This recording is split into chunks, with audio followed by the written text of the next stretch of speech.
Hello. Hello मेरे प्यारे प्यारे दोस्तों, आपका मेरे चैनल में स्वागत है। मेरे चैनल का नाम है रजनीकांत सिन्हा। ये यूट्यूब का चैनल है ना। इस वीडियो में मैं क्या करूँगा से आपको पता होना चाहिए।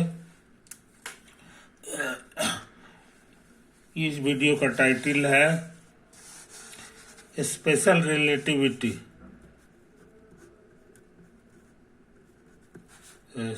स्पेशल रिलेटिविटी इन 20 लेक्चर्स।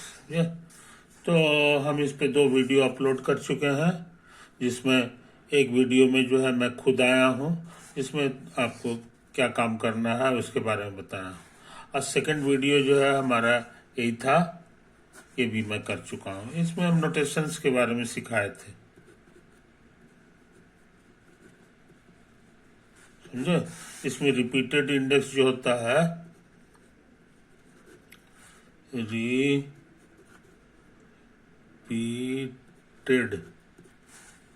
इंडेक्स जो होता है वो समेशन को रिप्रेजेंट करता है, समझे। रिप्रेजेंट्स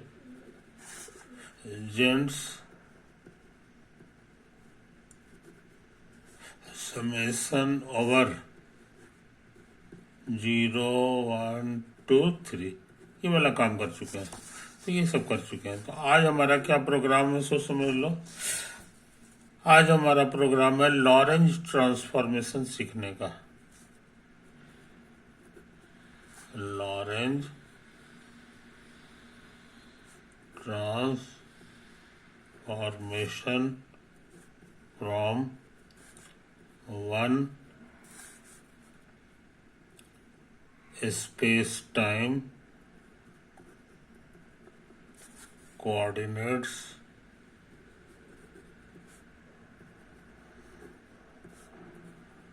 टू अनदर, जिसको हम लोग ऐसे करके लिखते थे, x alpha,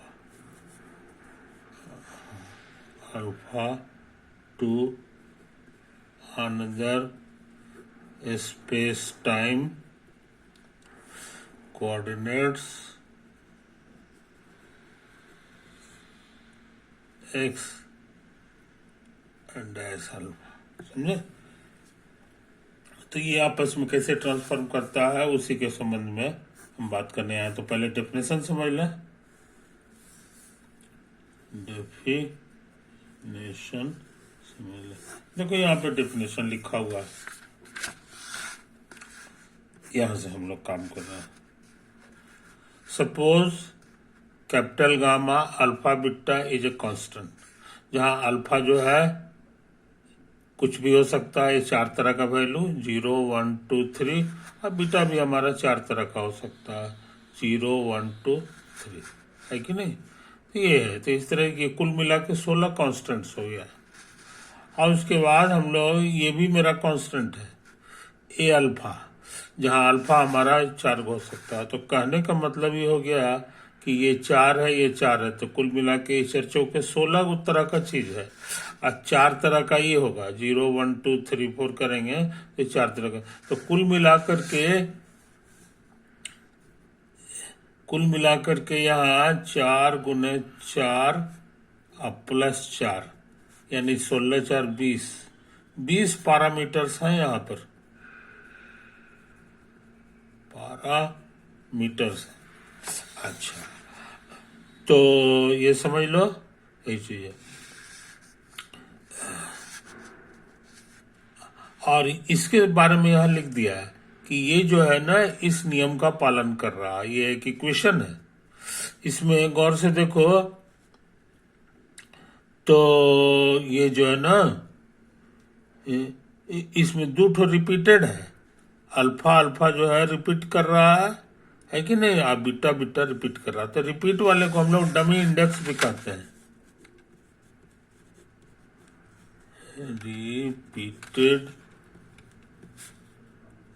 indices are also called dummy index.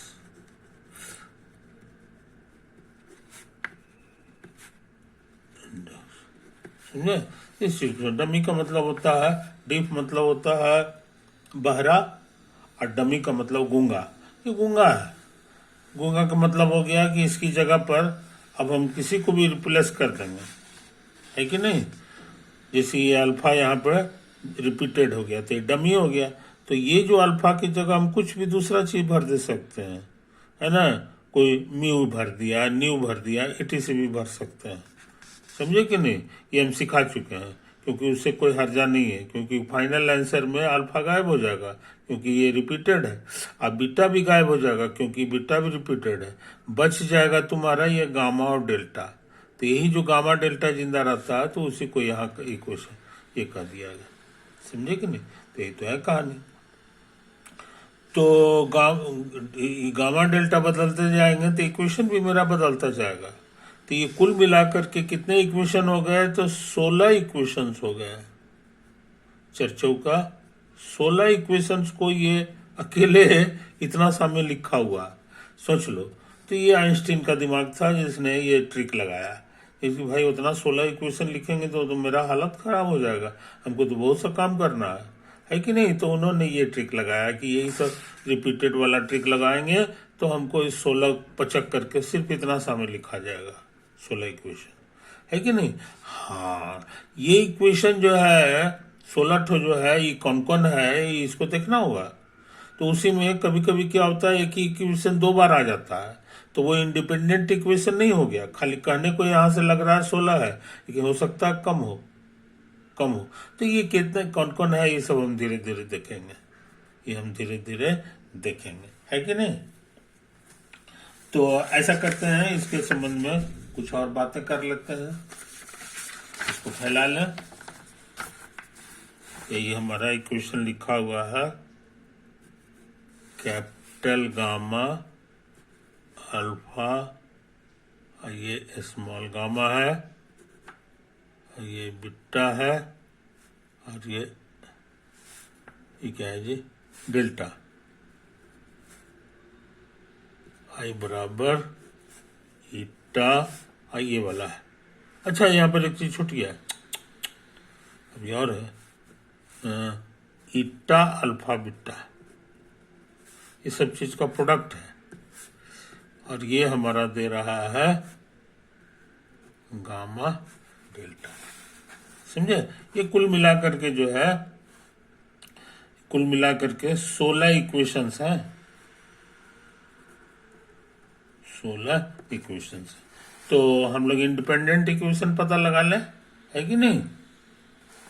तो कितने इंडिपेंडेंट, ऐसा करते हैं कि अब थोड़ा तेजी से काम करेंगे, तेजी से काम करेंगे। तो इसको अगर फैलाएंगे तो ये हमारा दोनों ये भी रिपीटेड है। देखिए, अल्फा भी चेंज कर सकता है, बीटा भी चेंज कर सकता है, लेकिन तुमको याद होगा ये जहां ये डिफरेंट होगा ये 0 हो जाता है। डिफरेंट हो जाएगा तो इसका वैल्यू 0 हो जाता है, तो 0 होने से पूरा गायब हो जाएगा। अब समेशन में जो है 0 जोड़ने से कोई हर्जा नहीं है, इसलिए इसको हम तेजी से काम कर रहे हैं। इसका माने इसको डिफरेंट नहीं रखना है, इसको सेम रखना है। तो सेम रखो, दोनों में 1 1 कर दो, 1 ये सब रहेगा, नहीं 0 0 भर दो, 0 भी तो भर सकते हैं। तो ये 0 0 हो गया, और उसके बाद जो है ये हो जाएगा। तो यहाँ ईटा 0 0 लिखना होगा हमको। ईटा 0 0 कितना होता है याद होगा, ये -1 हो जाता है। तो नतीजा ये है कि गुना उना हो करके ये हो जाएगा इस तरह का देखने में, 0 गामा ईटा 0 डेल्टा, ये माइनस यहाँ लग जाएगा, अब फिर प्लस। तो दोनों 0 कर दिए, और दोनों 1 भी कर सकते हैं, तो दोनों 1 करेंगे तो ईटा 1 1 हो जाएगा, ईटा 1 1 1 होता है। तो ये कहने का मतलब ये गायब हो जाएगा, खाली यही होगा, प्लस लिखाएगा ईटा 1 गामा 1 ये डेल्टा। अब इसी तरह का भी और होगा 2 एक और होगा 3 गामा और उसके बाद ये डेल्टा। ये इतना आया है ये वाला फाइल करके। अब बराबर बराबर क्या होता है यहां से लिख लो ईटा ईटा गामा डेल्टा। समझे? तो ये ऐसा हो गया। ये वाला खतरनाक चीज असल में ये चीज है। ये मत भूलना कि गामा तुम्हारा क्या है, गामा और डेल्टा दोनों तुमको इसी भीड़ में लेना है 0 1 2 3। तो इस तरह से ये जो इक्वेशन ये बदलते चले जाएंगे तो हमको जो है हमको तरह तरह का इक्वेशन मिलेगा। जिसे नमूना के तौर पे मान लो दोनों 0 0 कर दें, दोनों 0 0 कर दें, ये भी 0 कर दें, ये भी 0 कर दें, तो ये देखने में कैसा हो जाएगा सो देख लो।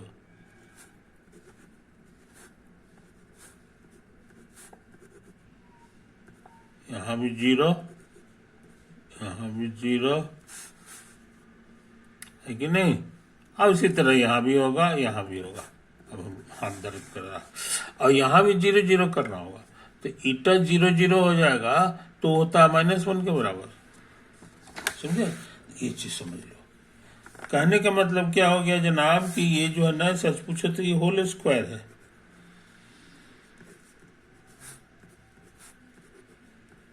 वन 0 का होल स्क्वायर। अब उसी तरह से हो जाएगा 2 0 का होल स्क्वायर। ईटा 3 0 का होल स्क्वायर बराबर 1। ये एक इक्वेशन आया। समझे? एक चीज तो ये इक्वेशन नंबर 1 कह दें। इस तरह का हमको 16 इक्वेशन आएगा। अच्छा और तेजी से काम कर रहे हैं। दोनों 0 0 ले लिए थे ना। अब दोनों जो है ना अब सोच रहे हैं ना कि दोनों 1 1 ले लें, दोनों 1 1 ले लें तो ये देखने में हो जाएगा -1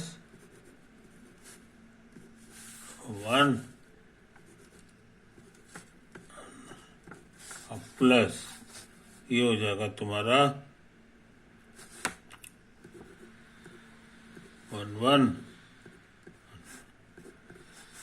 प्लस ये 1 प्लस है कि नहीं ये 1 3 ईटा 3 1। हाँ और ये हो जाएगा ईटा 1 1। ये क्या हो जाएगा ईटा 1 1। यहाँ लिखना होगा लेकिन हमको याद है कि ये कितना होता है दोनों सेम है इसीलिए ये +1 है तो कहने का मन ये 1 हो गया है कि नहीं। अब देखो सच पूछो तो ये होल स्क्वायर होने जा रहा है।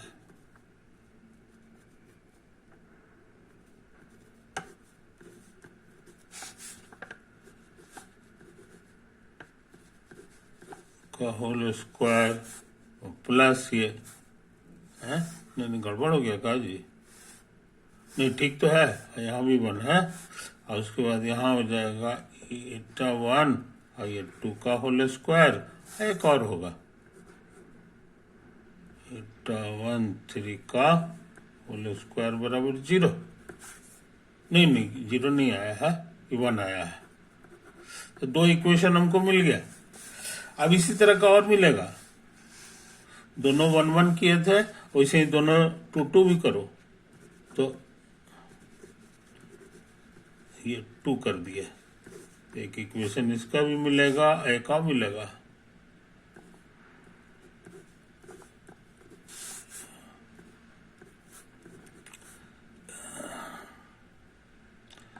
हाँ उसके बाद 2 का स्क्वायर प्लस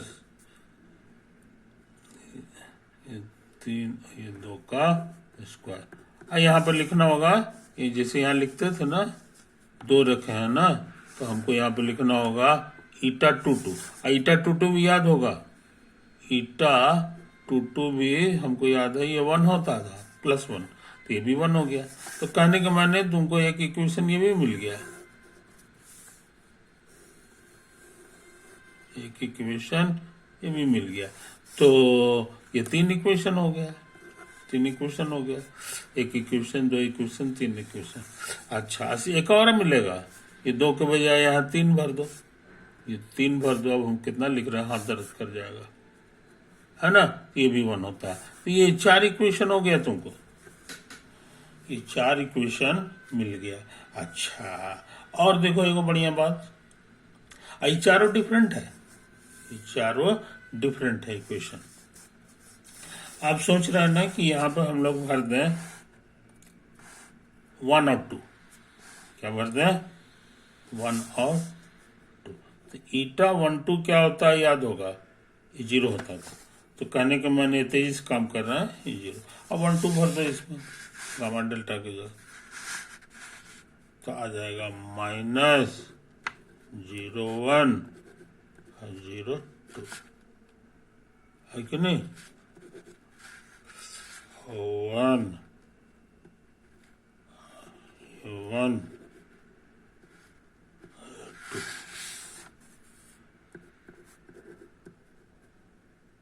ये 1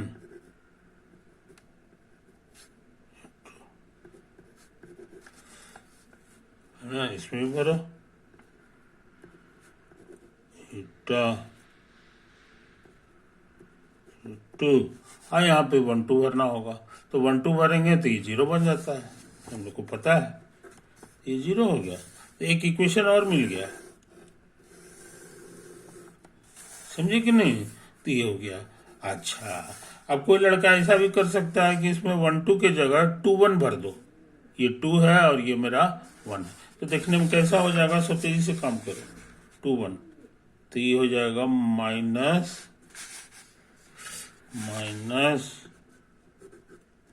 गामा 0 और 2 और यहाँ 1,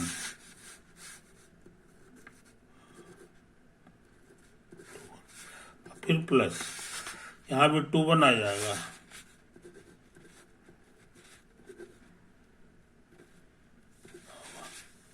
प्लस यहाँ भी भरो,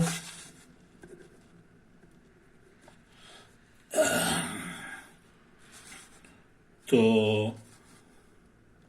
ये 2 और ये 1 हो गया, और यहाँ भी भरना होगा, है कि नहीं, 3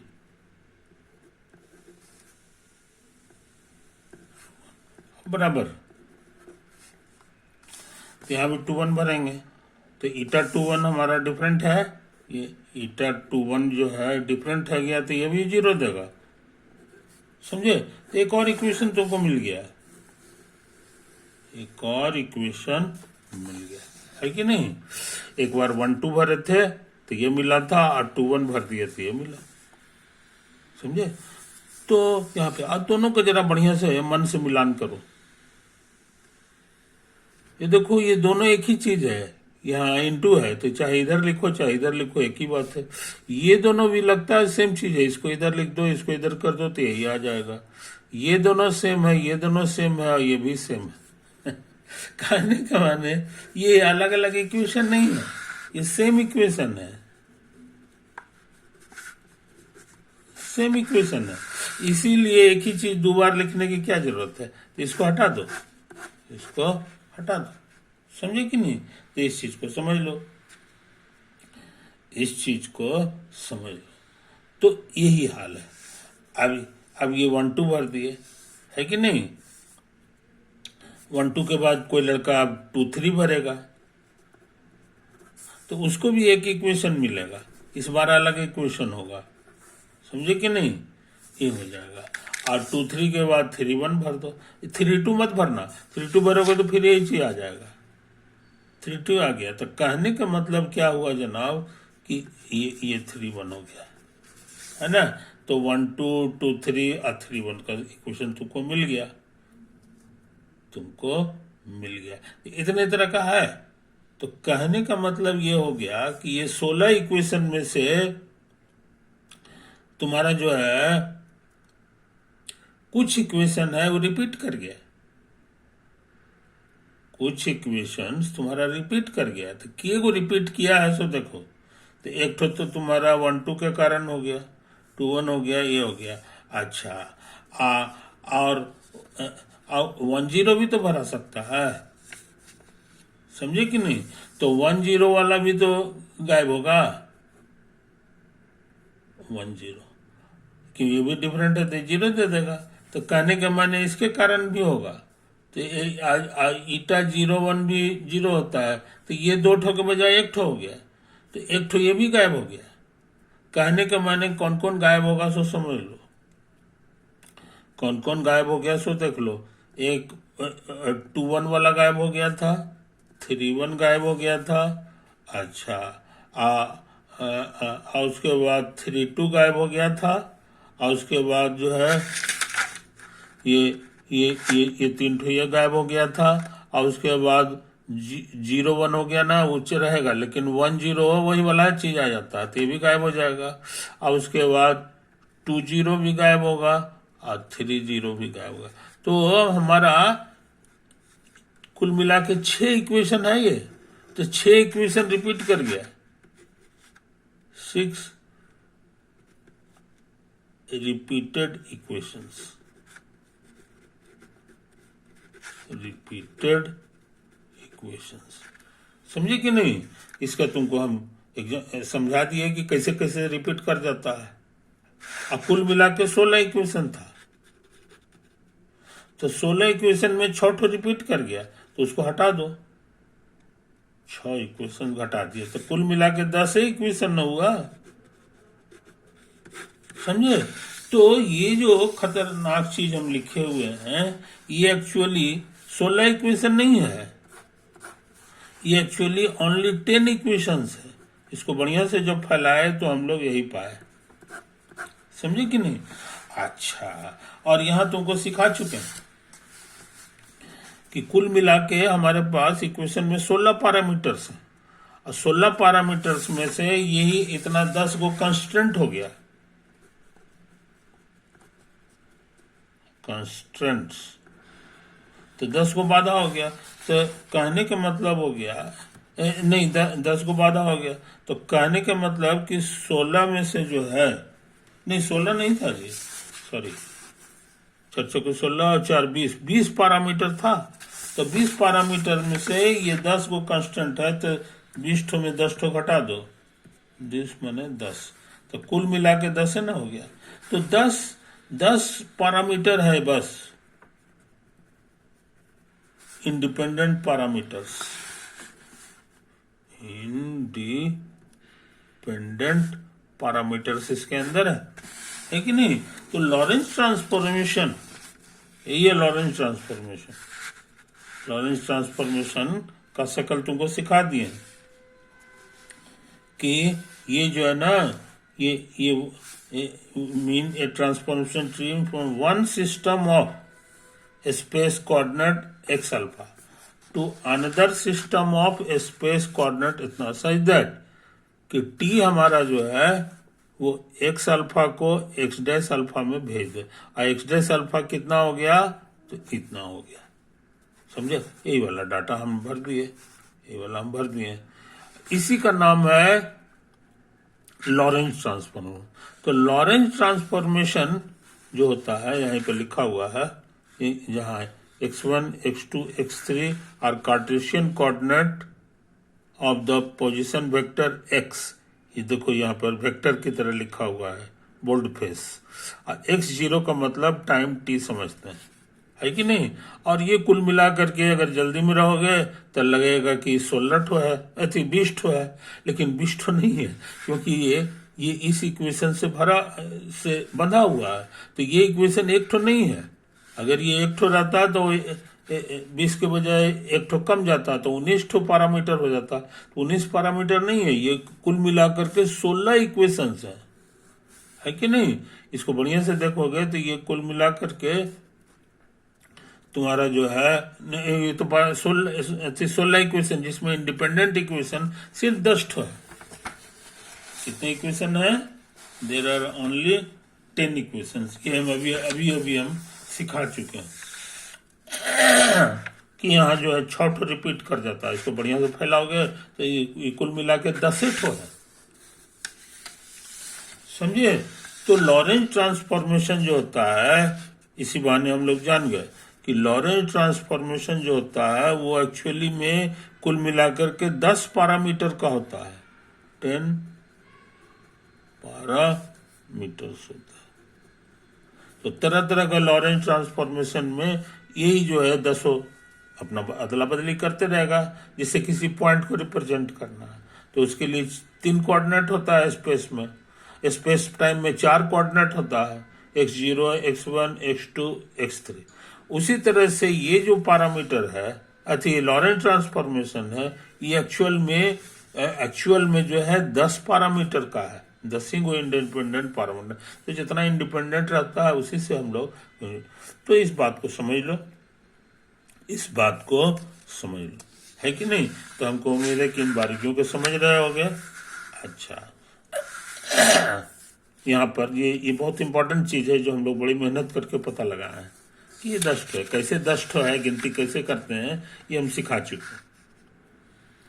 अच्छा, अब देखो ये खास बात,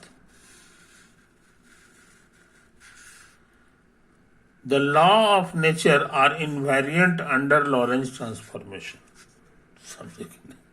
कहता है कि प्रकृति, हम लोग जिस दुनिया में रहते हैं, उसका कोई भी नियम ले लीजिए, कोई भी नियम ले लीजिए, तो उसमें कोऑर्डिनेट अगर ट्रांसफॉर्मेशन करेंगे, कोऑर्डिनेट स्पेस टाइम का कोऑर्डिनेट ट्रांसफॉर्मेशन करेंगे और लॉरेंज ट्रांसफॉर्मेशन होना चाहिए, समझे?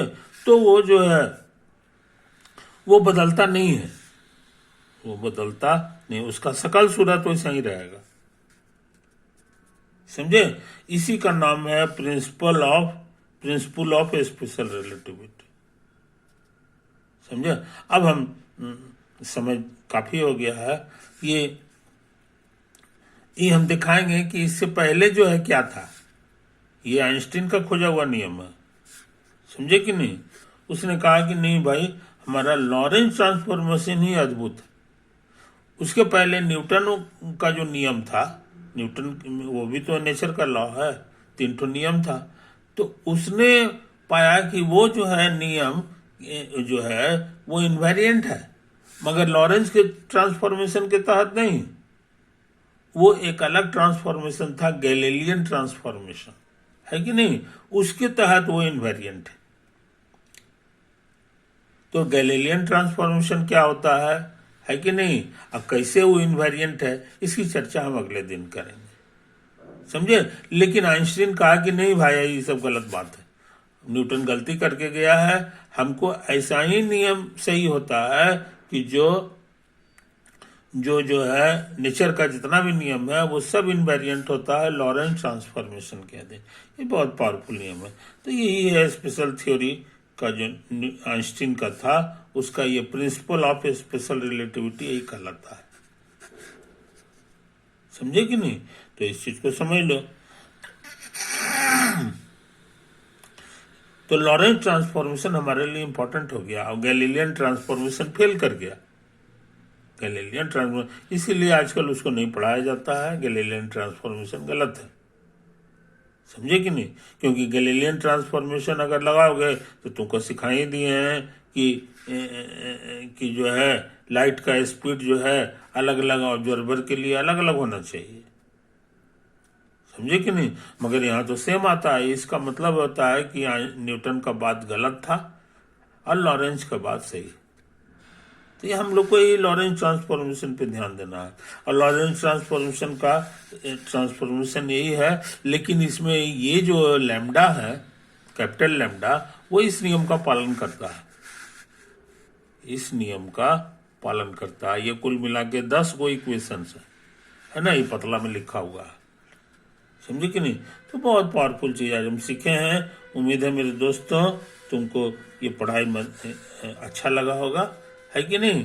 अब इसकी और क्या क्या खास बात है, क्योंकि ऐसा मानने से जो है हम लोग देखेंगे अगले लेक्चर में कि ये जो समस्या थी लाइट के संबंध में कि उसका मोशन सब सारे ऑब्जर्वर के लिए सेम क्यों हो जाता है, उसका जवाब इसी से मिलेगा कि अगर आप इसको मानिएगा इस नियम को, तो हम आपको साबित कर देंगे कि हाँ, हर एक ऑब्जर्वर के लिए लाइट का स्पीड सेम होगा, है कि नहीं। ये हमारे अगले वीडियो का नंबर होगा। उम्मीद है तुमको ये वीडियो अच्छा लगा होगा। मेरे वीडियो को लाइक करो, सब्सक्राइब करो, है कि नहीं। सब्सक्राइब करो और कमेंट में जो है तुमको कैसा लगा ये हमको लिख के बता सकते हो, तो हम इसको और बेटर करने की कोशिश करेंगे, है कि नहीं। तो ऐसा करते हैं, आज की सुबह हम यहीं समाप्त करते हैं। Okay, bye.